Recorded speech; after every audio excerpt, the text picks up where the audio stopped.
हरे Krishna everyone, कैसे हैं आप सब। आई होप आप सब अच्छे हों। तो आज की इस वीडियो में कुछ इम्पोर्टेंट इन्फॉर्मेशन है और काफ़ी छोटी, ज़्यादा लेंथी नहीं, छोटी वीडियो में बनाऊंगी। तो पॉइंट पर आते हैं। आज की इस वीडियो में हम बात करेंगे चतुर्मास की। चतुर्मास भला होता क्या है।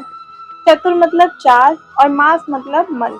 तो Chaturmas is very important for devotees और हम जैसे डिवोटीज के लिए। Basically I am not a devotee, but हम सब जो भी भक्ति में आगे बढ़ना चाहते हैं और भक्ति कर रहे हैं श्री कृष्ण की, राधा श्याम सुंदर की जो भक्ति कर रहे हैं, उनके लिए बहुत ज़्यादा बम्पर ऑफर होता है कि कोई भी ऐसे स्पेशल मंथ जैसे कार्तिक महीना हो गया या फिर कोई पूर्णिमा या फिर एकादशी, हम सबके लिए बहुत ज़्यादा इम्पोर्टेंट होता है। ऐसे ही 4 महीने जो अब आएंगे ये हम सबके लिए बहुत ज़्यादा इम्पोर्टेंट हैं, जिनको हम चतुर्मास कहते हैं। और इस चतुर्मास में हमारे भगवान नारायण 4 महीने के लिए शयन करने जाते हैं क्षीर सागर में। ये हम सभी को पता है। और इन 4 महीनों में हमारे भगवान शिव इस संसार को देखते हैं। तो ये स्टोरी हम सबको पता है। तो आज हम इस वीडियो में बात करेंगे कि इन 4 महीनों में हमें क्या करना चाहिए और क्या नहीं करना चाहिए। तो पूरी वीडियो देखने से पहले आप प्लीज मेरी वीडियो को लाइक कर दीजिए। आप मेरे चैनल पे न्यू हैं तो इस चैनल को सब्सक्राइब कर दीजिए। हरे कृष्णा। चतुर्मास स्टार्ट कब से हो रहा है। चतुर्मास स्टार्ट हो रहा है 29 जून से, जो कि शयन एकादशी से हो रही है। शयन एकादशी आप सभी को पता है, जब भगवान क्षीर सागर में जब वो शयन करने जाते हैं तो उसको शयन एकादशी कहते हैं। और वैष्णव परंपरा के अकॉर्डिंग 3 जुलाई से, जो कि गुरु पूर्णिमा है, उस दिन से हम चतुर्मास का आरंभ मानते हैं। तो अब हम बात करेंगे कि हमें क्या करना है और क्या नहीं करना। वीडियो में मैं आपको ऐसी 15 चीजें बताऊंगी जिससे हमारा चतुर्मास बहुत इजीली और बहुत भक्ति भाव से पूर्ण हो जाएगा। तो चलो बात करते हैं कि हम ऐसी कौन सी 15 चीजें हैं जो हम करके अपनी भक्ति में आगे प्रगति कर सकते हैं। फर्स्ट, आप ट्राई करें कि आप धाम निवास ले पाएं। वैसे तो काफी लोग पूरे 4 महीने धाम में वास लेते हैं, लेकिन ऐसा पॉसिबल नहीं है क्योंकि हमको ऑफिस, स्कूल, कॉलेज ये सब भी देखना होता है। बट ट्राई कीजिए कि आप एक दिन 4 महीनों में आप कोशिश करिए कि आप कभी तो जाके धाम में निवास कर पाए। सेकंड, आप कोशिश करें कि आप ब्रह्म मुहूर्त में उठ के चैंटिंग करें, जाप करें। और जिसको नहीं पता कि चैंटिंग कैसे की जाती है, क्यों की जाती है, तो इसके ऊपर मैंने ऑलरेडी एक वीडियो बना रखा है जिसका लिंक डिस्क्रिप्शन में आपको मिल जाएगा। थर्ड, आप कथा सुनिए। कोशिश करिए कि आप ज़्यादा से ज़्यादा कथा सुने। फोर्थ, आप दान करें, जितना हो सके दान कीजिए। फिफ्थ, श्रीमद् भागवतम पुराण में जो स्तुतियां हैं, जैसे भीष्म स्तुति या फिर कुंती स्तुति, ऐसी जो स्तुतियां हैं वो आप पढ़िए, उनको समझने की कोशिश कीजिए। और साथ ही साथ गीता का अध्ययन जरूर करें। इन 4 महीनों में तो आप एक रूल बना लीजिए कि आपको गीता के इतने चैप्टर, इतने श्लोक एक पर डे के हिसाब से पढ़ने ही पढ़ने हैं। सिक्स, अगर आपके घर में ठाकुर जी की सेवा है, भगवान की सेवा है, तो आप उनके सामने, उनके समक्ष बैठ के कीर्तन कीजिए।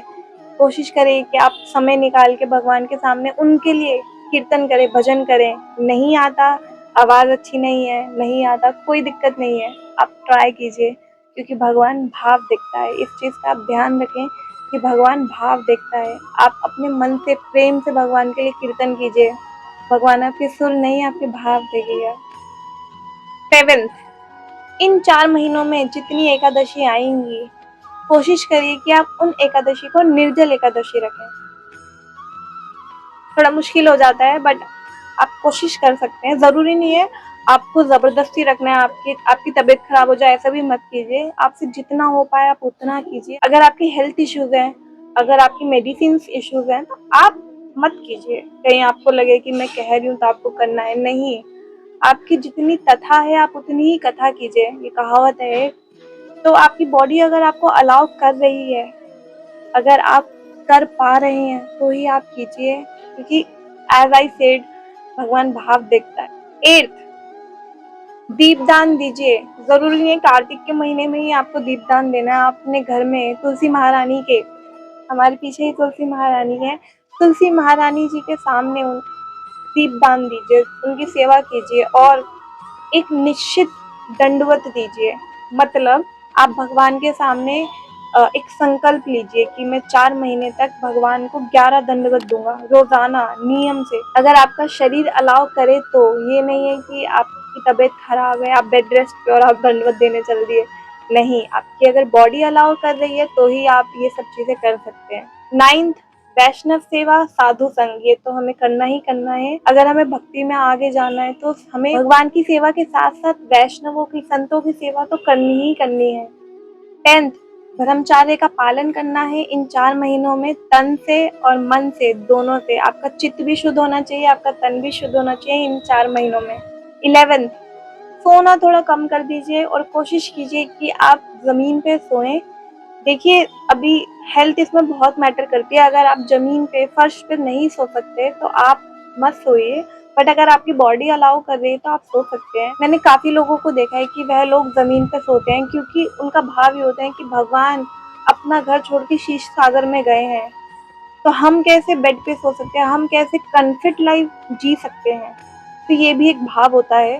बाकी सबके भाव अलग अलग हैं, तो आप कोशिश कर सकते हैं अगर आपकी बॉडी अलाउ कर रही है तो। 12th, किसी की निंदा ना करें इन 4 महीनों में, झूठ ना बोलिए, जितना हो सके अपनी भौतिक इच्छाओं पे कंट्रोल करने की कोशिश करें। 13th, इन 4 महीनों में हम कुछ पदार्थ नहीं खाते, मतलब हम उन चीजों का त्याग कर देते हैं। जैसे पहले महीने में हम हरी सब्जियां नहीं खाते, पालक, बैंगन, ये सब हम नहीं खाते। दूसरे महीने में हम दही नहीं खाते, दही से बने पदार्थ जो भी हैं हम वो भी नहीं खाते। तीसरे महीने में हम दूध, हाँ जी, दूध से बने पदार्थ जैसे मिठाइयाँ भी आती हैं उनमें, हम उनका भी सेवन नहीं करते। 4th महीने में हम उड़द दाल और ऐसे पदार्थ, उनसे बने हुए पदार्थ हम नहीं खाते। इन सब चीज़ों का हम त्याग करते हैं। ये कुछ चीज़ें हैं, वैसे तो अब बहुत सारी चीज़ें हैं, लेकिन कुछ चीज़ें हैं जो हमें नहीं खानी चाहिए।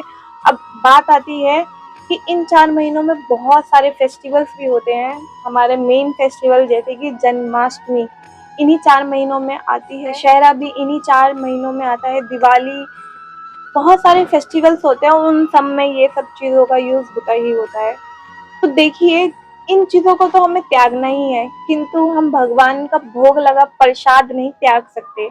तो कोशिश कीजिए कि आप उतना ही भोग बनाएं जो भगवान को ऑफर करके आप थोड़ा सा खा पाए, मतलब भगवान का लगा भोग हम प्रसाद के थ्रू थोड़ा सा पा पाए। प्रसाद, हमें पेट नहीं भरना है, उन्हीं पदार्थों का भोजन बनाएं जो भोग लग पाए और आप प्रसाद के थ्रू खा पाए। 14th, आप अपनी कोई एक मनपसंद चीज का त्याग कर सकते हैं अगर आप चाहें तो। जैसे कि फॉर एग्जाम्पल आपको आइसक्रीम खाना बहुत पसंद है, तो आप ये संकल्प ले सकते हैं कि भगवान मैं 4 महीने आइसक्रीम नहीं खाऊंगा। या फिर आपको कहीं कोई फेवरेट, आपकी कोई सब्जी है, राजमा आपके फेवरेट है, आप नहीं खाओगे। या फिर आप ये भी कर सकते हो कि मैं 3 टाइम का भोजन ना करके मैं दिन में 2 टाइम का भोजन करूंगा, या फिर मैं दिन में केवल एक बार खाऊंगा। आप ऐसा भी संकल्प ले सकते हैं। मैंने काफी भक्तों को देखा है जो पूरे दिन में केवल एक मील खाते हैं, तो ऐसे भी भक्त हैं और आप भी कर सकते हैं अगर आपके हेल्थ में कोई इश्यू ना हो तो। लेकिन हमें कोशिश करनी है, क्योंकि भगवान हमारी कोशिश भी देखता है कि ये भक्त जो मेरे से इतना प्रेम करता है, ये मेरे लिए कितनी कोशिश कर रहा है। कोशिश तो करनी ही है और साथ में भाव। 15th एंड वेरी इंपॉर्टेंट, इन 4 महीनों में मैंने ऊपर जितने भी आपको बताए उनमें से आप कुछ भी कर सकते हैं। ये जरूरी नहीं है कि आपको ये नंबर वाइज करना है, नहीं, ये मैंने ऐसी चीजें बताई हैं कि आप इजीली कर सकते हैं। वैसे तो बहुत सारे, अगर हम शास्त्रों में जाएं तो बहुत सारे रूल्स हैं, लेकिन हम भौतिक जीवन में रहते हैं और हमको और भी बहुत सारी चीजें करनी है, लेकिन साथ साथ हमें भक्ति भी करनी है। ऊपर मैंने आपको जितना भी बताया आप आराम से, प्यार से, भाव से और कृष्ण के प्रेम में रह के कर सकते हैं। तो ये है चतुर्मास के कुछ नियम जो कि मैंने आपके साथ शेयर किए। अब देखिए, काफी लोग बोलते हैं कि भक्ति करना बोरिंग होता है, पर अगर आप पर्सनली सुनना चाहें या फिर देखना चाहें तो भक्ति करने से ज्यादा खूबसूरत कुछ है ही नहीं। आप देखिए ना, आए दिन कोई ना कोई फेस्टिवल है। हमारे सनातन धर्म में कितने सारे फेस्टिवल है, और कृष्णा कॉन्शियसनेस में आके इतने सारे फेस्टिवल अटेंड करना, देखना, कभी बोट फेस्टिवल हो रहा है, कभी रथ यात्रा हो रही है, कभी गौर पूर्णिमा है, कभी बलराम जी का जन्म उत्सव है, कभी जन्माष्टमी है, राधाष्टमी, सीता नवमी, राम नवमी, इतने सारे फेस्टिवल है। और महीने के 2 फेस्टिवल तो निश्चित ही है, एकादशी। तो भक्ति करना बहुत ज्यादा खूबसूरत है।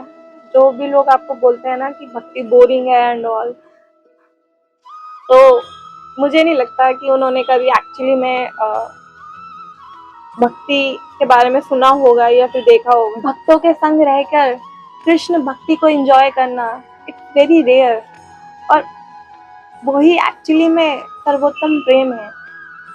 सभी भक्त साथ होते हैं और हरि के नाम का गुणगान होता है, इससे ज्यादा शांति खुशी कहीं नहीं है। इन 4 महीनों का बम्पर ऑफर है, भक्ति करें, अपने कृष्ण प्रेम को, अपने राधा प्रेम को, भगवान से जो आपका कनेक्शन है उसको और स्ट्रॉन्ग करें, और इन 4 महीनों में खूब दिल से भाव से भक्ति करें। मिलते हैं अगली वीडियो में। हरे कृष्णा। और जाते जाते एक चीज बोलूंगी, जरूरी नहीं है अगर आप 16 राउंड करते हैं तो आप और राउंड नहीं कर सकते। जितना हो सके इन 4 महीनों में संकल्प लीजिए कि मैं इतने से इतने राउंड करूंगा ही करूंगा एक्स्ट्रा। कोशिश करिए 64 राउंड करने की। हरि बोल।